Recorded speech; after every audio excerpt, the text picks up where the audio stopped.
Hey guys, go back to the channel, or if you're new, welcome. We're gonna get back into more Foodie beauty content. We are back for the retro react of the Courthouse wedding, so this is gonna be a bit of an interesting one.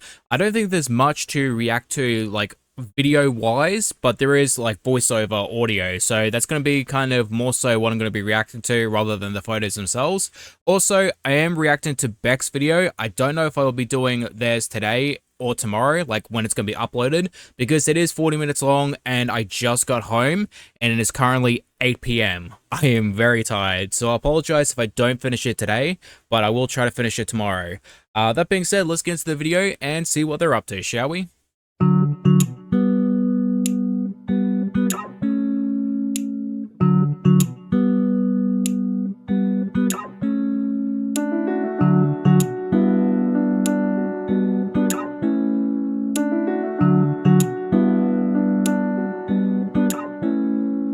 I have no idea why she would even do that. Like, it doesn't even make any sense to me. Like, what's the point of going onto the elevator, which is only for women, and filming another woman, probably a random stranger, and then blurring her out? Like, why? Just cut the clip out altogether. Or even, probably don't even film to begin with. It gives the energy of, like, the male influencers who go over to places like Asia, like Japan and stuff like that, where they're only female transport, and they would deliberately go on there and film them, like, just to start shit.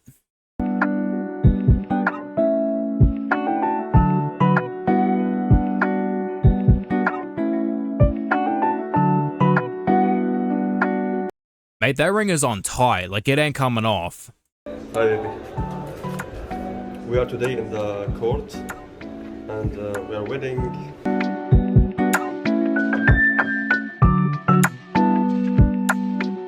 So I decided to look it up and see whether or not Kuwait has rules about filming people in public as well as private spaces, and I found a couple things. First and foremost, it's illegal to film anyone in public or private spaces, apparently. You could potentially go to jail for it or be fined a absurd amount of money. Also, depending on where you are in the courthouse itself, like if you're in the lobby, it's a little bit different from being in a courtroom. And also, like if court is ongoing, say like a trial or something is happening, it is a bit different from, you know, her filming them getting married. So there are different rules, and some people are saying some things and some people are saying other things. It's kind of a bit jumble right now, but I would assume probably legal. So, could go to jail for filming women on elevators, but not filming inside, you know, the courtroom. مبروك مبروك صلاح عند شانتال مبروك إن شاء الله مبروك. Thank you. شكرا. مبروك مبروك مبروك. Hello guys, we just finished from the marriage contract and we are going home to celebrate. It's going to be celebrating with food, right? Like, that's going to be the celebration. Yalla. Wedding party.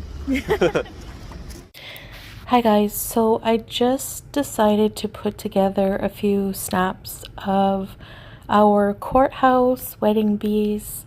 I'm sorry, but just like the fake dainty voice she uses always gets me. Like, we know who you are.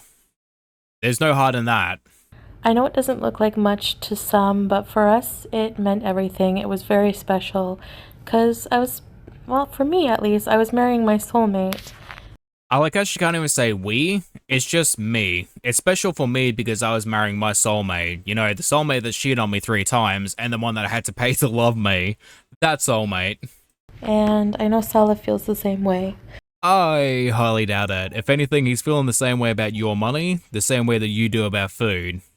And mashallah, mashallah, I am so happy. And I just want to share a little bit with you guys. We went to a courthouse. It was not a religious wedding. It was just done at the court. We're more focused on the legal side of things, just being legally married. Yet she refuses to show the documents to prove that she is in fact married. And we'll have a wedding at some point, maybe in the future, inshallah. This was around the time I did kind of take a break from Foodie, and I don't remember if she ever came back with like a wedding ceremony. Not like the full situation, but something to kind of celebrate them getting married. But by the sounds of it, it's very much like she knows it's not going to happen, but she's saying it for the sake of saying it. So for now, this is all we decided we're comfortable with showing you. people will just have to keep speculating and accusing us of being fake married. That's fine with us.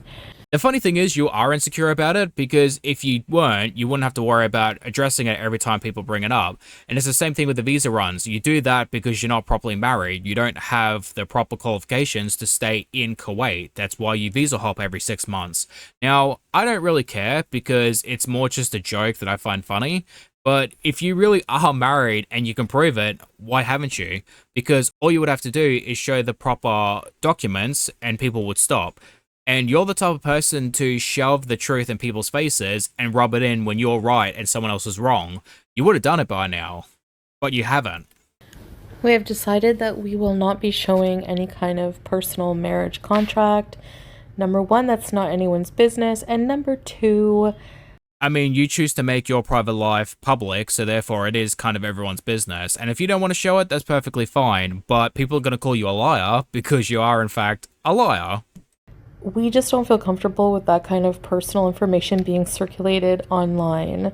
I mean, again, it's not even really that personal. It's just a document to say the two of you are married. And, like, this is the same woman who crapped herself multiple times on live stream. So, like, not exactly the type of person to really keep anything hidden. So that will be our personal information. And also, I will not be sharing personal information like my status here in Kuwait and things like that. But what we will do is just share a few snaps, like I said, of our day. So I will explain a bit of the process from my perspective. Basically, we had to go to this courthouse, and there were a lot of stairs to go up to get in. The fact that you add walking upstairs to be a part of the process of getting married or whatever loophole bullshit you did is just ridiculous. And the place was very busy and had many, many floors. The elevator area was chaotic. People were waiting a long time to get in an elevator, and they were jam-packed. This is one instance where I appreciate the gender segregation, and the women had their own elevators and like a lift attendant. So Right, I'm just gonna stay away from that whole gender segregation thing. Like, I don't want any part of that conversation. that was awesome, which you'll see in the video as well, in the video snaps. And so then we went up to the floor where we had to wait to get to a courtroom. We did just, it was a bit of a process. You have to file for marriage and all this and that. And so I know there's going to be some details left out, but again, these are just personal things, and we appreciate our privacy being respected.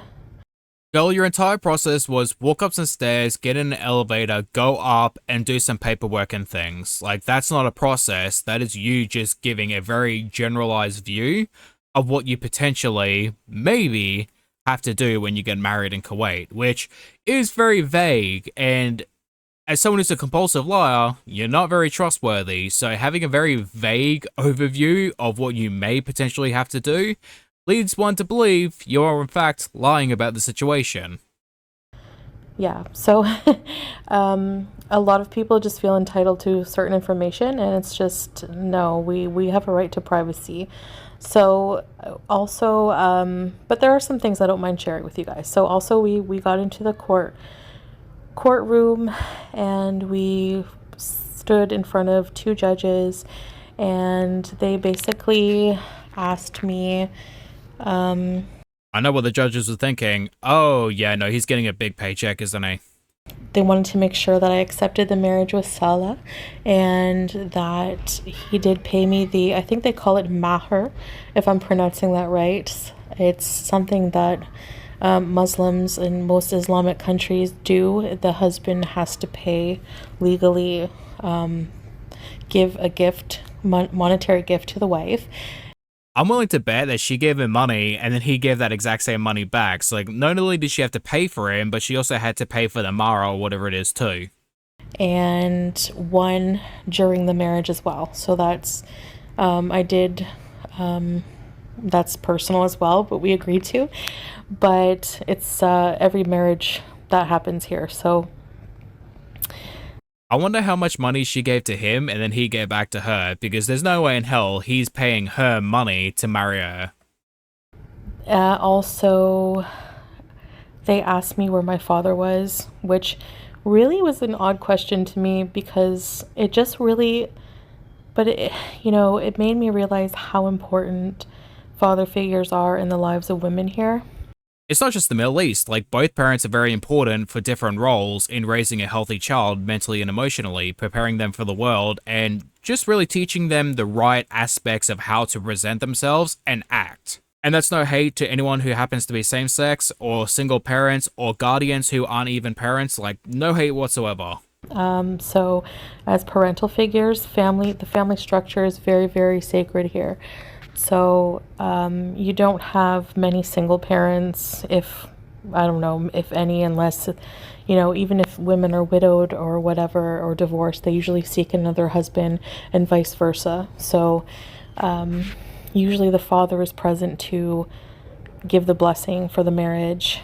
So I had to explain that I don't talk to my father, and they just kind of looked at me sadly. So yeah, that must have been a very awkward conversation.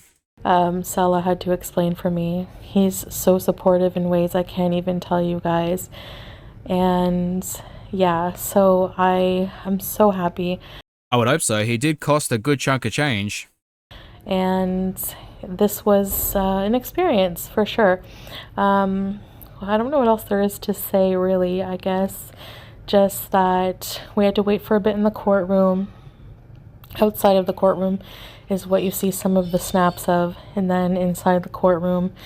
And I know there's a lot of confusion as to, the status and all this, and the actual dates of marriage and the actual contract of marriage, but those are all things that most people don't show online whenever they get married.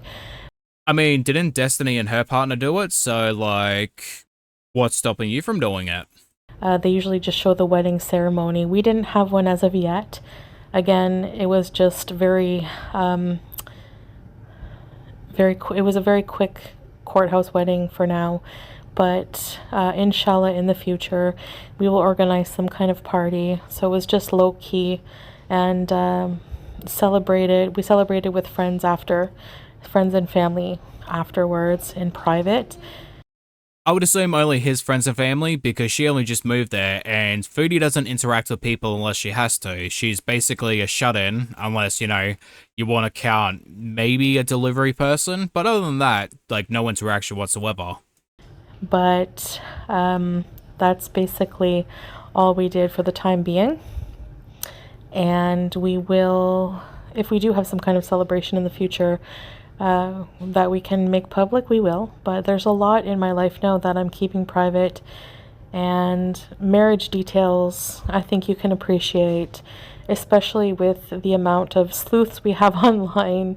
Very invasive. The internet can be very invasive, so we just really think it's in our best interest to keep a lot private.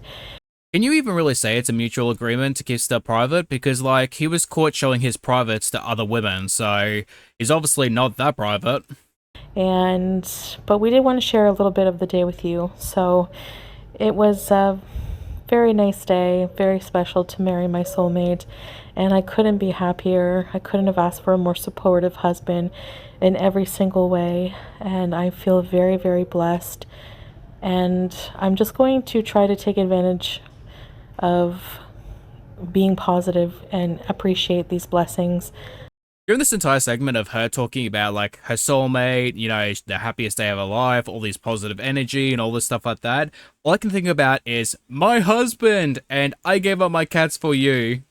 That God has given. He's given me a wonderful man to take care of me. And as husband and wife, this is, of course, my first marriage, and may it be the only one in my life, inshallah. And thank you guys so much for watching this, and we will see you in the next video. Bye bye, masalama.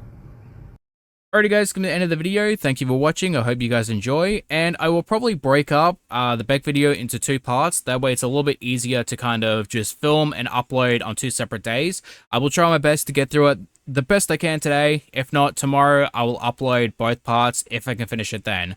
But hopefully get to see you lovely people then. Bye-bye.